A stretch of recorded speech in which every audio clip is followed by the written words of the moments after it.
Assalamualaikum warahmatullahi wabarakatuh. Selamat pagi, salam sehat untuk kita semua.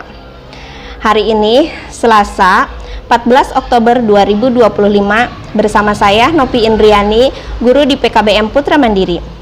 PKBM Putra Mandiri penyelenggara program paket B setara SMP dan program paket C setara SMA. Baiklah, sebelum kita memulai pembelajaran, alangkah baiknya kita berdoa terlebih dahulu. Berdoa mulai. Berdoa selesai. Mari lanjut pembelajaran. Pertama, permintaan efektif, absolut, dan potensial. Permintaan efektif itu yaitu permintaan terhadap sesuatu barang atau jasa yang disertai dengan daya beli, kemampuan, atau membayar. Permintaan absolut yaitu permintaan konsumen terhadap suatu barang atau jasa yang tidak disertai dengan daya beli, hanya berdasarkan kebutuhan saja.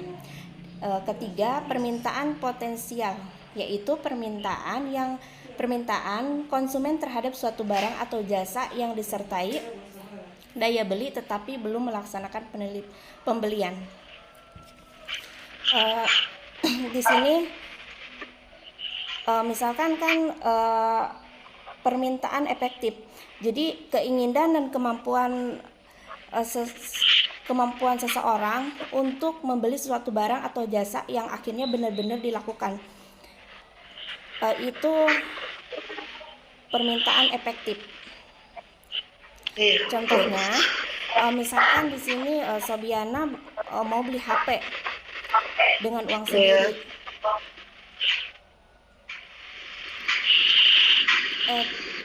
Terus langsung aja karena tabungannya sudah ada, langsung aja bisa dibeli. Itu permintaan efektif yang memang benar-benar dilakukan. Terus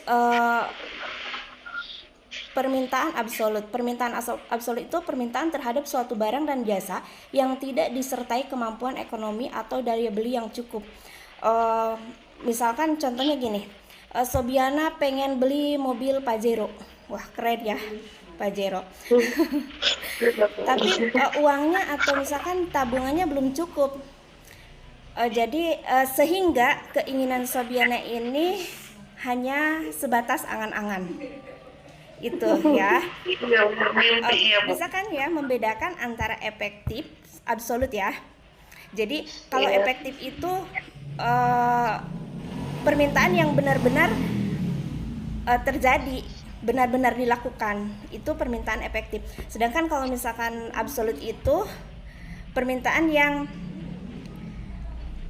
keinginan kita tuh hanya angan-angan, belum mampu untuk membelinya, atau belum cukup uang atau tabungan kita untuk membeli. Dah bisa dipahami ya? Iya, Bu. Dan sekarang ke potensial. Potensial ini keinginan untuk membeli, tapi belum bisa dilakukan, seperti misalkan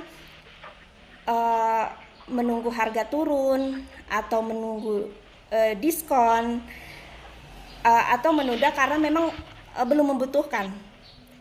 Dan contohnya misalkan gini, Sobiana punya uang dan emang udah cukup, uang itu udah cukup, tapi misalkan uang ini mau dibelikan laptop untuk pembelajaran kita ya. Uang itu misalkan sudah cukup, tapi karena laptop yang ada masih berfungsi, jadi Sobiana memilih untuk menunda dulu deh. Tapi sebenarnya uangnya udah ada gitu. Udah paham? Iya, Bu. Perbedaan antara efektif, absolut, sama potensial.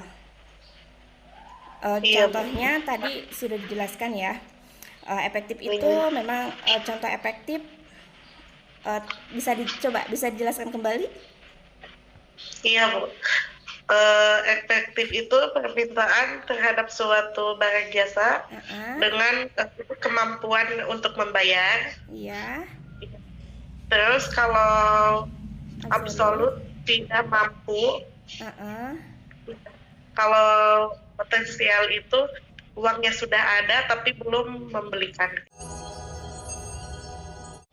Alhamdulillahirobbilalamin, untuk pembelajaran hari ini selesai ya. Mari menebarkan kebaikan dengan mengucapkan 4 kata ajaib. Permisi, tolong, maaf, dan terima kasih. Assalamualaikum warahmatullahi wabarakatuh.